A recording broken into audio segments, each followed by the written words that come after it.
birlamchi bozordan 20 yilga 18%dan, o'zini-o'zi bankisi 40% boshlanish to'lasa, qolgan qismiga 18%dan beradi. Agar ish haqi bo'ladigan bo'lsa, 15% boshlanish to'laydi 20 yil muddatga.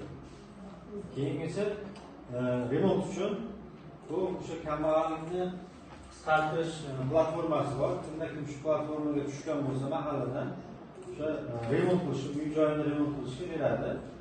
18%dan ham 20 yil muddatga. Agar kimda-kim ish haqisi bo'lsa, bo'ladi. Agar o'sha platforma mahallaga borib o'zi joylashtiradi, mahalla hokim yordamchisi yetkazib tomonidan tavsiya beriladi. Kimda-kim o'shanaqa olaman desa, uy remonti olsa bo'ladi. Birlamchi kredit faqat yangi qurilayotgan domlar uchun.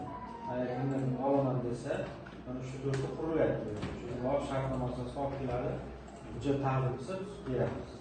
20